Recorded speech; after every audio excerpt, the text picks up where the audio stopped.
Captaincy is about making right decision whether on the field or off the field, इसलिए मैं country delight पर भरोसा करता हूँ।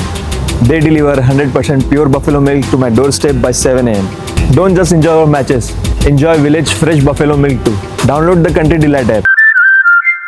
సాక్షి టీవీలో రాజధాని అమరావతిపై చర్చ సందర్భంగా ఒక సీనియర్ జర్నలిస్ట్ కృష్ణం రాజు రాజధాని అమరావతిని వేశ్య రాజధాని అని కూడా కామెంట్ చేశారు. దీని మీద చాలా ఆగ్రహం వ్యక్తం చేస్తూ ఉన్నారు మహిళలు కృష్ణంరాజు మీద. అండ్ ఆ చర్చను కండక్ట్ చేసిన మరో సీనియర్ జర్నలిస్ట్ కొమ్మినేని శ్రీనివాస్ మీద కేసు కూడా పెట్టారు. దిష్టి బొమ్మల్ని తగలబెట్టారు, చెప్పులతో కొట్టారు. చంద్రబాబు నాయుడు కూడా ఈ మాటల మీద, ఈ వ్యాఖ్యల మీద రెస్పాండ్ అయ్యారు. సార్, రాజధానిపై విషం చిమ్ముతూ ఉన్నారు అంటూ చంద్రబాబు నాయుడు చెప్తూ ఉన్నారు. దీనికి బాధ్యత వహించి జగన్ క్షమాపణ చెప్పాలి అనేది చంద్రబాబు డిమాండ్. పవన్ కళ్యాణ్ రెస్పాండ్ అయ్యారు. ఆ వ్యాఖ్యల వెనుక వ్యవస్థీకృత కుట్ర ఉంది అని చెప్పేసి రాజధాని మహిళలు డిమాండ్ చేస్తూ ఉన్నారు. వైఎస్ భారతి క్షమాపణ చెప్పాలి అని చెప్పేసి. సో సాక్షి మీడియా కూడా దీని మీద రెస్పాండ్ అయింది. సార్, సాక్షికి ఆపాదించడం సరికాదు అంటూ సాక్షి మీడియా చెప్తుంటే కృష్ణంరాజు వ్యాఖ్యలతో మాకు సంబంధం లేదని వైఎస్ఆర్ కాంగ్రెస్ పార్టీ నాయకులు అంటూ ఉన్నారు. ఈ వివాదానికి కారణమైన కృష్ణంరాజు మాట్లాడిన మాటల్ని ఒకసారి ప్లే చేయండి. అమరావతి దేవతల రాజధాని అని పదే పదే చంద్రబాబు నాయుడు అలాగే పవన్ కళ్యాణ్ గారు చెప్తున్నారంటే ఇది నిజంగా చెప్పాలంటే ఈ హిందూ దేవతలను ఆరాధించే వారి మనోభావాలను కించపరిచే విధంగా వారి వ్యాఖ్యలు ఉన్నాయండి. అది దేవతల రాజధాని అమరావతి అక్కడ పైన ఉంటుంది. అది ఇంద్రలోకం, అది ఇంకోటి కావచ్చు. అక్కడ దాన్ని తీసుకొచ్చి ఇక్కడ ఈ వేశ్యలకు రాజధానిగా మారిన ఈ అమరావతిని బాగోదేమో, మరి అట్లా అంటాం బాగోదేమో. మళ్ళీ మీ మీద ఆంధ్రప్రదేశ్ అనేది ఈ రోజున ఈ సెక్స్ వర్కర్లకు అగ్రస్థానంలో ఉంది. కానీ ఆ ఎక్కువ మంది సెక్స్ వర్కర్లు ఎక్కడున్నారంటే అమరావతి చుట్టుపక్కల ప్రాంతాల్లో ఉన్నారు. ఆ వార్త నేను కూడా చూశాను. టైమ్స్ ఆఫ్ ఇండియాలోనూ దేంట్లో హిందూలోనూ వచ్చింది, కరెక్టే. కానీ బట్ మనం పద్దాకి రెఫర్ చేస్తే అదేదో అసూయనో ఇంకోటనో కృష్ణరాజు గారికి ఇట్లా అని అట్లా అని వాళ్ళు సోషల్ మీడియాలో మీ మీద నీచంగా ప్రచారం చేసే అవకాశం ఉంటుంది. ఇక్కడ వారు నీచంగా చేస్తారో చేసుకోవచ్చు, లేకపోతే చేయకపోవచ్చు, మనకు అనవసరం ఉండదు. కానీ ఒక వాస్తవాన్ని వాస్తవంగా దాన్ని మనం చెప్పలేకపోతే మనం ఈ సమాజానికి ద్రోహం చేసినట్టు అవుతుందండి. ఇది నేను చెప్పిన ఈ వేశ్య కేంద్రాలకు సంబంధించి దాదాపు 150 స్వచ్ఛంద సేవా సంస్థలు అమరావతి చుట్టుపక్కల ప్రాంతాల్లో పనిచేస్తున్నాయి అంటే అక్కడ ఎంత తీవ్రంగా ఉందో ఆ సమస్యను అర్థం చేసుకోవాలి. అట్లాగే ఎయిడ్స్ వ్యాధిగ్రస్తులు కూడా, ముఖ్యంగా ఈ సెక్స్ వర్కర్లో ఉన్న ఎయిడ్స్ వర్కర్లు చాలా పెద్ద సంఖ్యలో అక్కడ ఉన్నారని చెప్పి ఒక స్వచ్ఛంద సేవా సంస్థ నడిపే ఒక వ్యక్తి నాకు స్వయంగా చెప్పారండి. ఆయన ఏమంటారు, చంద్రబాబు నాయుడు గారు అమరావతి దేవతల రాజధాని అంట. కానీ ఈ రోజునది సెక్స్ వర్కర్లకు నిలయంగా మారినట్టుగా ఆరోపణలు ఉన్నాయి. కృష్ణరాజు అనే సీనియర్ జర్నలిస్ట్ పదే పదే వేశ్యలు, సెక్స్ వర్కర్లు అని ప్రస్తావించడాన్ని ఆ చర్చను కండక్ట్ చేస్తున్న మరో సీనియర్ జర్నలిస్ట్ కొమ్మినేని ఖండించలేదు. మీరు అలా అంటే బాగుండదేమో, మళ్ళీ మే మీద పడతారు అని చెప్పి ఆయన సున్నితంగానే మాట్లాడారు. కానీ గతంలో లక్ష్మీ పార్వతి, ఎన్టీఆర్ సతీమణి ఇదే కొమ్మినేని డిబేట్లో కూర్చున్నప్పుడు ఒక కాలర్ ఫోన్ చేశారు. సార్, ఫోన్ చేసినప్పుడు లక్ష్మీ పార్వతిని ఆయన అనుచిత వ్యాఖ్యలు చేస్తే వెంటనే చాలా రెస్పాండ్ అయ్యారు. ఒకసారి అది కూడా వినిపించండి. రాజు గారు భీమవరం నుంచి. రాజు గారు నమస్కారం, మాట్లాడండి. సార్, ఆడదాని వల్ల రాజు రాజ్యాన్ని కోల్పోయారనేది నా పాత చరిత్ర సార్. ఎన్టీఆర్ గారు లక్ష్మీ పార్వతి గారు స్టెరాయిడ్ ఇచ్చేసి ఈమె చేశారనేది ఈమె మీద ఆరోపణ. మొగుడిని వదిలేసి వచ్చినావా ఈమె తీసుకొచ్చి పిచ్చివాడు వాగమాక. రాజు, నువ్వు ఎందుకు వచ్చావో అర్థమైంది. నువ్వు పిచ్చివాడు వాగితే నీకే నష్టం. మీ ఇంట్లో ఆడవాళ్ళు లేరా? మీకేమి అక్కలు చెల్లెళ్ళు లేరా?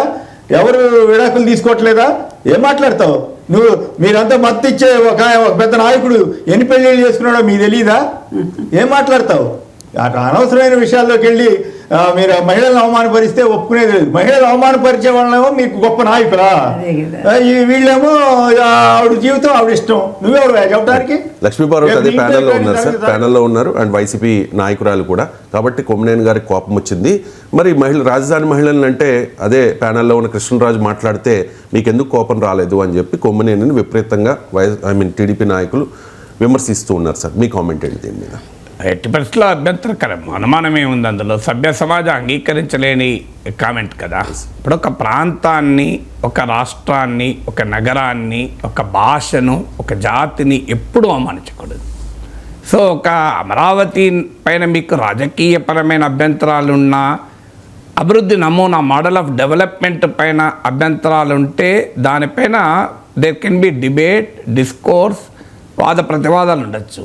కానీ ఆ మాట అనడానికి కూడా అభ్యంతరకరం కదా. వేశ్యల రాజధాని ఏంటది? అమరావతి ఒక చారిత్రక ప్రాశస్త్యం ఉన్న పట్టణం. అది అఫ్కోర్స్ రాజధానిగా ఇంకా రూపాంతరం చెందక ముందు కూడా అమరావతి ఉంది కదా అక్కడ. సో అది కాలచక్ర మహాసభలు జరిగిన పవిత్ర భూమి అది. సో మీకు హిందూ బౌద్ధ మత పుణ్యక్షేత్రాలు ఉన్న గడ్డ కదా, చారిత్రక నగరం, శాతవాహనుల రాజధానిగా కూడా ఉండే. అందువల్ల we have to respect that history, culture కదా, చరిత్ర, సంస్కృతి, వీటిని గౌరవించాలి. కనుక అమరావతి పైన ఉన్న రాజకీయపరమైన అభ్యంతరాలు లేదు, అభివృద్ధి నమూనా పైన ఉన్న అభ్యంతరాలు, ఆఖరికి అమరావతిని బ్రాండ్ను దెబ్బతీసేలా ఎవరు మాట్లాడినా ఎట్టి పరిస్థితుల్లో అంగీకారం కాదు. Absolutely condemnable. దాన్ని ఎవ్వరూ సమర్థించలేరు. సభ్య సమాజం కూడా అలాంటి భాషను యాక్సెప్ట్ చేయరు. ఇప్పుడు నేను కూడా కొన్ని వేల గంటలు లైవ్లో మాట్లాడాను. ఫార్చునేట్లీ నేను ఏనాడు నోరు జారలేదు, వివాదం కాలేదు. కానీ నేను అర్థం చేసుకోగలుగుతాను, ఎవరైనా లైవ్లో మాట్లాడుతున్నప్పుడు పొరపాటుగాన ఏదైనా మాట్లాడచ్చు, పొరపాటు అర్థమచ్చేలా కూడా మాట్లాడవచ్చు. అప్పటికి వెంటనే వారు క్షమాపణ చెప్పడము దాంతో ముగుస్తుంది. కానీ ఈ చర్చ ధోరణి చూస్తే పొరపాటున దొర్లినట్టుగా అనిపించడం లేదు. సో డెలిబరేట్గానే ఆ వ్యాఖ్య చేసినట్లుగా కనిపిస్తోంది, కాన్షియస్గానే చేసినట్టు. ఎందుకంటే దాని వివరణ, దానికి సమర్థన అవన్నీ కూడా మనం చూసాం. చాలా లాంగ్ టైం కదా అది. సో ఇంకోటి, ఇట్స్ నాట్ ఈవెన్ ఫ్యాక్చువల్. అది కూడా అర్థం చేయాలి. ఫ్యాక్చువల్ అయినా మాట్లాడకూడదు. ఇప్పుడు సెక్స్ వర్కర్లు లేని నగరాలు ఉంటాయా? సెక్స్ వర్కర్లు ఎక్కడుంటారు? డిమాండ్ అండ్ సప్లై అది కూడా కదా. మీకు మా షాపింగ్ మాల్స్ ఎక్కడ ఉంటాయి? ప్రజలు ఉన్న చోట, జనం ఉన్న చోట, కొనుగోలు శక్తి ఉన్న చోట షాపింగ్ మాల్స్ ఉంటాయి. సెక్స్ వర్కర్స్ కూడా దురదృష్టవశాత్తు వారు, అది కూడా కొన్ని దేశాలైతే ఈవెన్ లీగలైజ్. సో ఆటోమేటిక్గా నీకు జనసందోహం ఉన్న ప్రాంతాల్లో, జనం సంచరించే హైవేస్, నగరాలు, హై పాపులేషన్ డెన్సిటీ ఉన్న ప్రాంతాలు, ఫ్లోటింగ్ పాపులేషన్ ఎక్కువ ఉన్న ప్రాంతాలు, సహజంగానే మీరు మ్యాపింగ్ ఆఫ్ సెక్స్ వర్కర్ చేయండి, అక్కడ ఎక్కువ ఉంటారు. సో మీకు ఫ్లోటింగ్ టూరిస్ట్ ప్లేసెస్ కావచ్చు, floating population, high density population, ఎందుకంటే గుర్తించడానికి కూడా వీలుండదు. అలాగే మీకు హైవేస్ ఇలాంటి హాట్స్పాట్స్గా చెప్తారు. అవి మనము దాన్ని ఆబ్జెక్టివ్గా ఎనలైజ్ చేయాలి, ఈ సమస్యను పరిష్కరించే దృక్పథంతో ఎనలైజ్ చేయాలి. ఇప్పుడు ఆ స్టడీ కూడా టైమ్స్ ఆఫ్ ఇండియాలో వచ్చిన కథనం కూడా అలాంటిదే. దాని యొక్క ప్రజారోగ్య కోణంలో వచ్చిన కథనం తప్ప అమరావతిని అవమానించే కోణంలో వచ్చిన కథనం కాదు. ఆంధ్రప్రదేశ్ను అవమానించే కోణంలో వచ్చిన కథనం కూడా కాదు. అది ప్యూర్లీ పబ్లిక్ హెల్త్ పర్స్పెక్టివ్లో జరిగిన ఒక రీసెర్చ్ స్టడీ ఆధారంగా వచ్చిన వార్తది. దాన్ని, ఆ డేటాను మిస్రిప్రజెంట్ చేస్తూ ఒక రాష్ట్రం పైన, ఒక రాష్ట్ర రాజధాని పైన ఈ రకమైన వ్యాఖ్యలు చేయడాన్ని ఎట్టి పరిస్థితుల్లో సమర్థించలేము. ఎందుకంటే ఆ విషయం ఏంటి, అక్కడేమి అమరావతి గురించి ప్రత్యేకంగా స్టడీ కాదు. అది it's nothing to do with Amaravati. అది something to do with the country. దేశంలో అనేక జిల్లాల్లో ఈ HIV AIDS ప్రివలెన్స్ ఎలా ఉంది, అందులో సెక్స్ వర్కర్ల రోల్ ఏంటి, ఇలాంటి అంశాలను ఒక పరిష్కార దృక్పథంతో, అంటే సాల్వ్ చేయాలి ఈ సమస్యను మిటిగేట్ చేయాలన్న దృక్పథంతో వచ్చింది. అది ఎవరినో, ఏ రాష్ట్రాన్ని అవమానించడానికి కాదు. ఆ మాటకైతే కర్ణాటకలో కూడా చాలా ఎక్కువ ఉందని కూడా రాశారు అదే స్టడీలో. మరి కర్ణాటక, బెంగళూరును కూడా ఆ రకంగా మనం అంటే అంగీకరిస్తామా? ఇప్పుడు మనకు హైదరాబాద్లో సిటీ ఆఫ్ లేక్స్ అంటారు, చెరువుల రాజధాని నగరం అని. జైపూర్ను సిటీ ఆఫ్ ప్యాలెసెస్ అంటారు. మీకు బెంగళూరును సిలికాన్ వ్యాలీ ఆఫ్ ఇండియా అంటారు. అంటే అక్కడ ఉన్న ప్రాశస్త్యాన్ని, ప్రత్యేకతని బట్టి మనము వాటిని పిలుస్తుంటాం. ఇప్పుడు కేరళను గాడ్స్ ఓన్ కంట్రీ అంటాం. మనం పాజిటివ్గా ఒక నగరానికి బ్రాండింగ్ వేయడం వేరు, నెగిటివ్గా బ్రాండ్. ఇప్పుడు బాంబేలో కూడా రెడ్ లైట్ ఏరియా ఉంది కదా, మనం చిన్నప్పటి నుంచి వింటున్నాం కదా రెడ్ లైట్ ఏరియా అని. సో మరి బాంబేను కూడా మనము వాణిజ్య రాజధాని అంటాం తప్ప ఇంకో రకంగా అనడం లేదు కదా. సో అందువల్ల ఇప్పుడు ఒక నగరం ఏదో ఒక రీసెర్చ్ స్టడీ జరుగుతుంది, భారతదేశంలో అర్బన్ ఏరియాస్లో బెగ్గింగ్ ప్యాటర్న్ ఏంటి. ఎందుకంటే బిచ్చగాళ్ళు అర్బన్ ఏరియాస్లో ఉంటారు, పల్లెటూళ్ళు ఉండరు కదా, అక్కడ ఏముంటారు జనం. సో అని చెప్పి ఇప్పుడు ఒక నగరంలో బిచ్చగాళ్ళు ఎక్కువ ఉన్నారు అని కనుక ఆ అధ్యయనం తేలిచింది అనుకోండి, ఆ నగరాన్ని బిచ్చగాళ్ళ నగరంగానో మనం అభివర్ణించగలమా? Can we brand like that? ఇప్పుడు this is a beggar city అని అనగలమా? సో బెగ్గర్ సిటీ అని అనడానికి అవకాశం ఉండదు. ఒక స్టడీలో ఒక నగరంలో భిక్షాటన అనే మీద ఆధారపడే వాళ్ళు ఎక్కువ ఉన్నారు, దాన్ని సాల్వ్ చేయాలి, వాళ్ళకు పునరావాసం కల్పించాలనే స్టడీ ఉద్దేశం అయితే, ఇక్కడ బిచ్చగాళ్ళు ఎక్కువ ఉన్నారు కనుక అక్కడ నగరంలో బిచ్చగాళ్ళ నగరం అనలేం కదా. ఇప్పుడు హైదరాబాద్లో లాంటి మహానగరాల్లో మ్యాన్హోల్స్లో ఉండొచ్చు, ఇది మ్యాన్హోల్ నగరం అంటే అభ్యంతరకరం కదా, మ్యాన్హోల్ లేని నగరం ఎక్కడ ఉంటుంది? సో అందువల్ల అమరావతి పైన రాజకీయపరమైన వ్యతిరేకత ఉండడం కూడా అభ్యంతరకరమని రాష్ట్ర ప్రజలు తీర్పు చెప్పారు.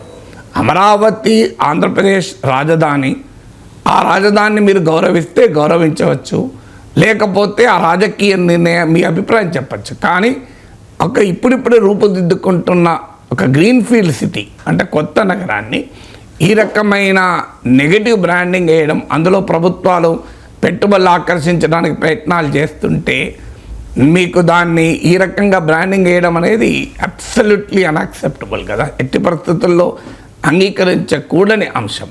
మీరు ఏ జరీ భూముల్లో నగరం ఎందుకు నిర్మిస్తున్నారు, ఇక్కడ కాక ఇంకో చోట నిర్మిస్తే బాగుండు అని ఒక ప్రశ్న వచ్చింది మొదట్లో. లేదు, ఇన్ని వేల ఎకరాల భూమి అవసరమా, కొద్దిపాటి భూమిలో నాగార్జున యూనివర్సిటీ ల్యాండ్స్లో కూడా ఈ బిల్డింగ్లు కట్టుకోవచ్చు కన్నా ఒక వాదన వచ్చింది. వేల కోట్ల రూపాయల అమరావతిలోనే పెట్టుబడులు పెడితే ఎలా, మిగతా ప్రాంతాల అభివృద్ధి దెబ్బతినదా అని ఒక వాదన వచ్చింది. నాలుగోది, నిజంగానే ఇది ఇంక్లూజివ్ సిటీగా ఉంటుందా అనేది ఒక వాదన. సో ఇలా రకరకాల వాదనలు గతంలో జరిగాయి. హైదరాబాద్ పైనే మొత్తం ఇన్వెస్ట్ చేస్తే ఆంధ్రప్రదేశ్లో ఏం జరిగిందో మనం చూసాం.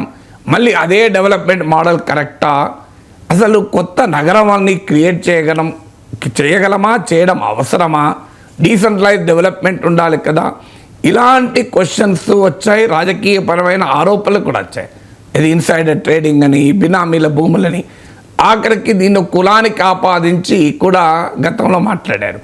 ఏ నగరంలోనూ ఒకే కులం వాళ్ళు ఎప్పుడూ ఉండరు, ఒక కులం వాళ్ళు ఎక్కువ ఉండొచ్చు, తక్కువ ఉండొచ్చు, కానీ అన్ని కులాల వాళ్ళు ఉంటారు. మీరు ఒక చిన్న ప్రాంతంలో ఒక కులం వాళ్ళు ఎక్కువ ఉండొచ్చు, నేను కాదని అన్నాను. మన దగ్గర కాస్ట్ జాగ్రఫీ కూడా డెమోగ్రఫీ కూడా ఉంటుంది అర్బన్ ఏరియాస్లో. కానీ ఒక ప్రాంతంలో కులం వాళ్ళు, ఒక ప్రాంతంలోనే మతం వారు ఉండొచ్చు, కానీ ఒక నగరం అంతా ఒక కులం వారిది ఎప్పుడు ఉండదు. అయినా ఒక నగరం అనే ఎవాల్వ్ అయ్యే క్రమంలో ఒక్క కులం వాళ్ళు ఎప్పుడూ ఉండరు. ఇప్పుడు ఒక ప్రాంతం కూడా మీకు డెమోగ్రఫీ మారిపోతుంది. ఒక ప్రాంతంలో కాస్ట్ వాళ్ళు ఎక్కువ ఉంటారు, కానీ అది డెవలప్ అవుతున్న కొద్దీ మీకు ఆ డెమోగ్రఫీ మారిపోతుంది. జూబ్లీహిల్స్ కాన్స్టిట్యున్సీ ఉంది, జూబ్లీహిల్స్లో మీకు సంపన్నులే ఉంటారని అనుకుంటారు. జూబ్లీహిల్స్లో చాలా పేదవాళ్ళు కూడా చాలామంది ఉన్నారు. ఈవెన్ ముస్లిం కాన్సన్ట్రేషన్ ఎక్కువ ఉన్న కాన్స్టిట్యున్సీలో జూబ్లీహిల్స్ ఒకటి, చార్మినారే కాదు మీకు, సో యాకత్పురా మీకు కారవానే కాదు, జూబ్లీహిల్స్ కూడా ముస్లిం ఓటింగ్ ఎక్కువ ఉన్న కాన్స్టిట్యున్సీలో ఒకటి. సో అందువల్ల ఎప్పుడూ ఒక డెమోగ్రఫీ సిటీ ఎవాల్వ్ అవుతున్న కొద్దీ దాని డెమోగ్రఫీ మారుతుంది. కానీ అదొక్కటి ఓన్లీ కమ్మాసే ఉన్నారు, ఈ రకమైనటువంటి అటాక్ కూడా చేశారు. ఈవెన్ కమ్మాస్ ఉంటే నేరం కాదు కదా, వాళ్ళు ఈ దేశ ప్రజలు, ఈ రాష్ట్ర ప్రజలు, రాష్ట్రంలో ఆర్థిక అభివృద్ధికి చాలామంది కన్నా ఎక్కువ దోహదం చేసినటువంటి కమ్యూనిటీ కదా, ఎంటర్ప్రీనియరల్ కంట్రిబ్యూషన్ చేసేది. ఒక కులాన్ని మనం ఎప్పుడూ ద్వేషించకూడదు, ఒక భాషను ద్వేషించకూడదు, ఒక ప్రాంతాన్ని ద్వేషించకూడదు, ఒక మతాన్ని ద్వేషించకూడదు. మనము ఆబ్జెక్టివ్ క్వశ్చన్ రైజ్ చేయడం వేరు, కానీ సబ్జెక్టివ్గా ఒక నగరం ఇప్పటికీ అసలు ఆ నగరమే రూపుదిద్దుకోలేదు. నగరం ఎట్లా వేషాలు రాదని ఎట్లయితే నాకు నిజంగా అర్థం కాని అంశం. ఇప్పుడు అక్కడ ఆ నగరం వచ్చిందా, నగరమే రాకముందు ఎలా జరుగుతుంది అంటే నువ్వు ఎవరినంటున్నావు, వేరే పక్కన విజయవాడ గుంటున్నట్టున్నారా, ఆ క్వశ్చన్ కూడా వస్తుంది కదా. వేరేది అమరావతి ఉన్నావు, అది అమరావతిలో ఇప్పటికీ ఉన్నాయి గ్రామాలు, ఇప్పుడిప్పుడే కదా. అమరావతి అనే నగరమే రూపుదిద్దుకోకముందు ఆ నగరం పలానా రకంగా ఉంటుంది అని ఎలా బ్రాండింగ్ చేస్తావు? అందువల్ల it is factually incorrect. Factually correct అయినా అనకూడదంట నేను. ఇప్పుడు ఒక నగరంలో బిచ్చగాళ్ళు ఎక్కువ ఉంటే బిచ్చగాళ్ళ నగరం అనొద్దు, అది కరెక్ట్ కాదు కదా. అండ్ వాళ్ళిద్దరు కూడా విజయవాడ ప్రాంతానికి చెందిన ఎవరు ఇప్పుడు వ్యక్తులు కాక మనం ఈ వ్యాఖ్యల్ని అంగీకరించే ప్రసక్తే లేదు. మళ్ళీ దాని వ్యక్తిగతంగా మనం దాని ఇంటర్ప్రిటేషన్ అవసరం లేదు. ఎవరన్నా తప్పే, ఆ రకమైన వ్యాఖ్యల్ని ఎవరు చేసినా ఎట్టి పరిస్థితుల్లో అంగీకరించే ప్రసక్తే లేదు. అది బ్రాండ్ అమరావతిని దెబ్బతీయడం సరైనది కాదు. ఎందుకంటే ఒకే మీరు అభివృద్ధి చాలా చర్చ జరిగింది కదా అమరావతిలో. రాజధాని, మూడు రాజధానులు ప్రజలు కూడా తిరస్కరించారు కదా. 3 ప్రాంతాల ప్రజలు తిరస్కరించారు. ఫ్యాక్ట్. మీకు విశాఖ అసలు 3 రాజధానుల ప్రపంచంలో ఎక్కడుంది?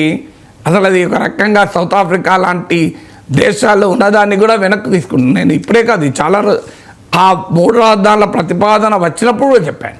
3 రాజధానులు అనేది ఫీజిబుల్ కాదు, ప్రాక్టికల్ కాదు, ఎక్కడ వరల్డ్లో లేదు. అసలు రాజధానిలోనే అభివృద్ధి అనేది కూడా కాన్సెప్ట్ కాదు. మీకు వాషింగ్టన్, న్యూయార్క్ కంపేర్ చేస్తూ, ఢిల్లీ, ముంబై కంపేర్ చేస్తూ కూడా చెప్పాను. అందువల్ల ఆ model is not a viable model. నేను ఇప్పుడు అనేది కాదు, నేను అంతకుముందు కూడా 4 ఏళ్ల క్రితం కూడా ఇదే మాట్లాడాను. అయితే దీనికి మరి రాష్ట్రానికి అధికారం ఉండదా అంటే రాష్ట్రానికి అధికారం ఉంటుందని కేంద్రమే చెప్పింది. నేనెవరిని? సెంట్రల్ గవర్నమెంట్ సుప్రీంకోర్టులో వేసిన అఫిడవిట్లో చెప్పింది మాకు సంబంధం లేదు, రాజధాని అనేది ఆ రాష్ట్ర పరిధిలోని అంశము. ఎందుకంటే పార్లమెంట్లో విభజన చట్టం ద్వారా రాష్ట్రాన్ని ఏర్పాటు చేశారు కనుక రాజధానిని మార్చే అధికారం రాష్ట్ర ప్రభుత్వానికి ఉంటుందా ఉండదా అని చర్చ జరిగింది. ఉండదు, రాష్ట్ర ప్రభుత్వానికి ఉండదు అని కొంతమంది వాదించారు. ఎందుకంటే ఏ క్యాపిటల్ అని విభజన చట్టంలో ఉంది కదా అని. కానీ మనకు చట్టాలని విశ్లేషించేటప్పుడు ఏ అండ్ డి వీటి ప్రాతిపదిక విశ్లేషించారు. ఫైనల్గా సుప్రీంకోర్టులో కేంద్ర ప్రభుత్వం, మోడీ ప్రభుత్వం అఫిడవిట్ వేసి ఇది మాకు సంబంధించిన అంశమే కాదు, ఇది రాష్ట్రానికి సంబంధించిందని చెప్పినాక ఇక మనం వేరేటోళ్ళు ఎవరేమంటారు?